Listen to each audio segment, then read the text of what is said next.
Assalamualaikum. Sekali lagi kita bersama Pak Cik Satul, seorang pesakit kanser prostat yang di tahap kritikal dan juga mengalami masalah pernafasan. Kemungkinan beliau telah mengalami masalah ni begitu lama tetapi tidak mahu ke hospital kerana tidak mempunyai kesedaran tentang betapa pentingnya tahap kesihatan beliau sebelum beliau sendiri mendapat tahu yang dia mengalami masalah kanser prostat. Para penduduk pertamanya tidak mempunyai tahap kesihatan yang baik. Mereka juga mempunyai banyak masalah pengangkutan. Contohnya Pak Cik Satur terpaksa pergi ke hospital setiap 2 minggu sekali untuk menukar kateternya.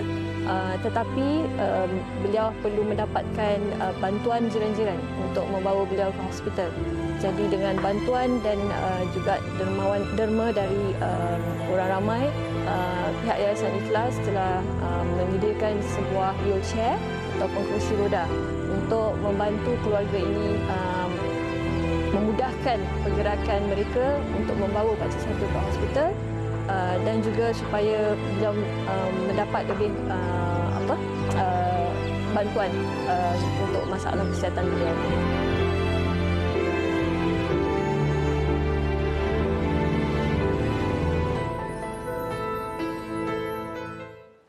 Itu dia para penonton, dan seterusnya kita nak macam mana dengan berinfak dipanggil masuk ke syurga. Ini akan kita bincangkan. Kita akan bersama dengan pendakwah selebriti yang juga merupakan wakil daripada Yayasan Ikhlas, iaitu Al-Fadil Ustaz Said Nur Hisham. Assalamualaikum Ustaz. Waalaikumsalam warahmatullahi wabarakatuh. Ami, apa khabar? Sihat, alhamdulillah. Ustaz sihat ke? Alhamdulillah. Alhamdulillah. Kita Allah bagi sihat, kita cuba berkhidmat, Ya, membantu orang yang tak berapa sihat. Ya. Semoga dah berkati semua, insya-Allah. Itu dia, insya-Allah Ustaz. Ustaz, jadi kan hari ini kan selain daripada tu nak tanya Ustaz, macam mana dengan berinfak yang dipanggil masuk ke syurga? Tapi nak kena tahu dulu pintu-pintu syurga tu bagaimana untuk kita membantu masyarakat sampai kita dapat masuk, dipanggil masuk ke syurga. Dan kalau dapat Ustaz ceritakan terus secara detail sikit berkenaan, kalau tadi teaser kita tengok projek bantu pesakit sihat. Dan seperti biasa akhirnya Ustaz, siapakah yang antara yang telah diberikan bantuan oleh Yayasan Ikhlas ini Ustaz? Ini bagi combo terus ke Ustaz. Silakan Ustaz. Assalamualaikum warahmatullahi wabarakatuh. Terima kasih Amy dan pada para penonton yang dikasihi sekalian. Alhamdulillah kita berada di pagi Jumaat yang barakah ini. Kita mulakan dengan berselawat kepada Nabi Muhammad sallallahu alaihi wasallam.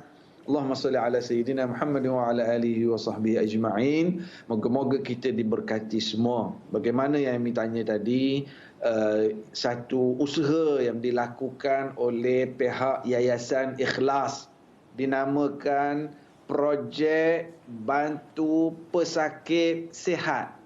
Apa maksud projek bantu pesakit sihat ini?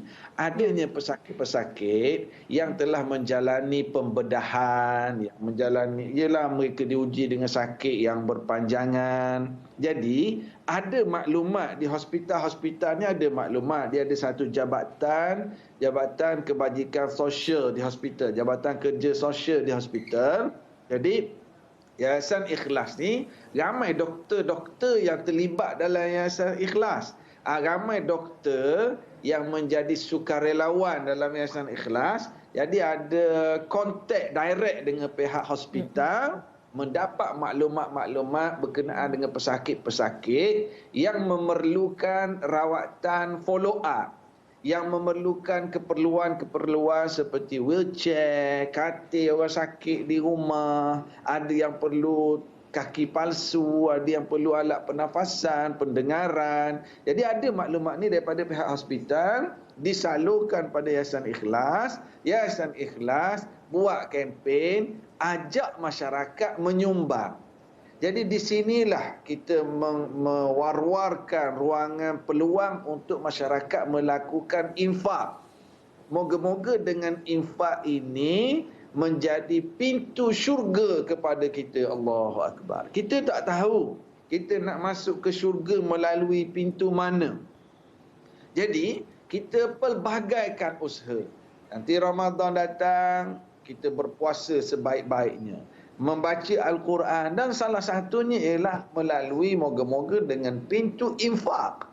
Kita yang sedang menonton ni, Allah Ta'ala kurniakan kesihatan. Marilah kita sebut Alhamdulillah. Alhamdulillah. Ada juga penonton kata, Ustaz, saya boleh menonton tapi sakit juga ni Ustaz. Sakit go out. Ada mungkin yang go out, ada yang migraine, adalah sikit-sikit tu. Tetapi rupanya dalam masyarakat kita ramai lagi yang ujiannya jauh lebih hebat daripada kita. Dan Alhamdulillah, sejak bulan Februari 2019, Yayasan Ikhlas telah memulakan projek bantu pesakit sihat ini. Bukan saja di Semenanjung, sampai ke Sabah sana kita hantar bantuan. Kita pergi, kita tengok macam tadi kita pakcik satu tadi, ada yang kita bagi nak hantar, nak pikul katil pun kalau hari itu di sempurna, nak pergi ke rumah pun, rumah tepi air tu kan, nak kena pikul. Tetapi Alhamdulillah, apabila sumbangan ini disampaikan, kita dapat lihat di wajah-wajah penerima, bahkan ahli keluarga. Kalau selama ni kena papah nak pergi bilik air, kena dukung nenek, tiba-tiba dapat wheelchair. Allahu Akbar. Pada saat itu kita boleh tengok mereka ni mendoakan kepada yang memberi infak. Ya Allah, berkatilah yang menyumbang. Yayasan Ikhlas menguruskan. Saya harap-harap dapat tumpang pahala tolong kempen. Nak ajak para penonton. Ambil gambar dekat skrin kita nanti. Bila ada nombor akaun, ada Facebook. Dan jemput. Kita jemput para penonton untuk datang ke Facebook Yayasan Ikhlas. Di Facebook ini kita update sentiasa.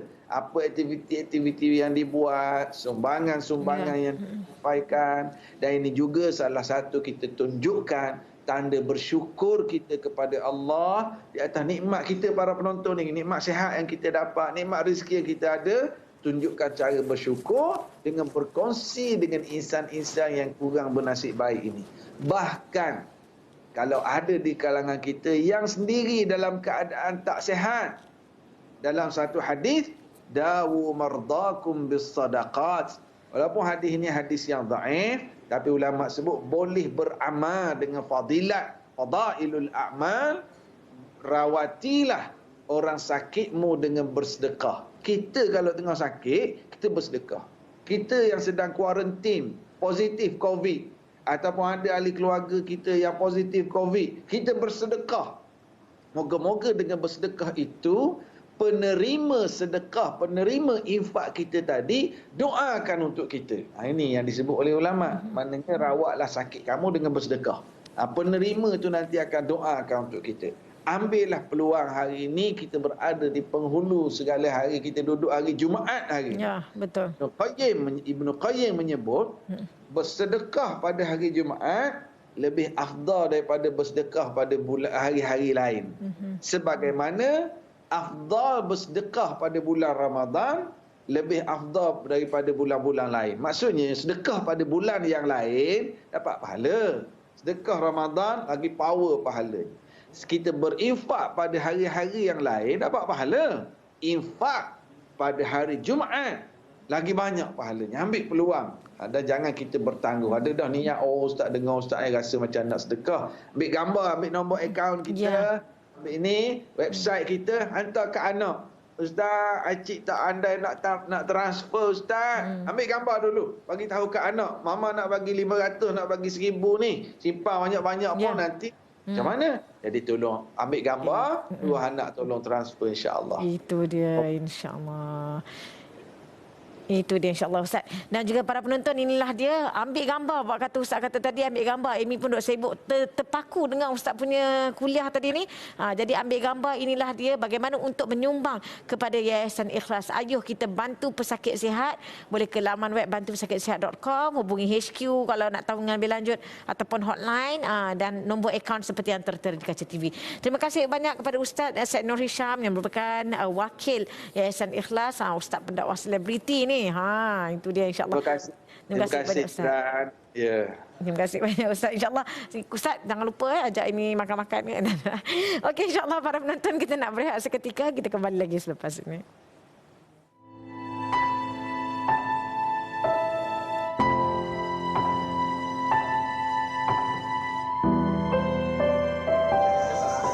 Assalamualaikum kepada semua penderma dan dermawan di sana. Kami dari Yayasan Ikhlas di Kampung Kuala Bimbang Sempurna. Seperti yang anda lihat, kami berada di kampung di atas air dan menziarah seorang nenek bernama Sidatul yang berumur hampir 100 tahun. Nenek ini mengalami kekejangan otot dan juga ketidakmampuan untuk bergerak kerana kalau dilihat bagaimana keadaan rumahnya di atas air, jambatannya yang hampir remput. Jadi cucunya sentiasa perlu mengangkat beliau untuk bergerak. Jadi saya rasa dengan bantuan para dermawan kami mampu memberi sebuah katil yang boleh membantu pergerakan beliau dan juga membantu beliau dari mendapat masalah seperti bed sore. Nenek ini tidak mahu ke hospital kerana saya rasa kita semua fahamlah dengan keadaan di kampung seperti ini. Jadi Yayasan Ikhlas dengan sedikit bantuan dan sumbangan dari penderma akan memberi sumbangan ini kepada beliau dan juga ramai lagi yang di luar sana yang mengalami masalah seperti nenek Sidatul.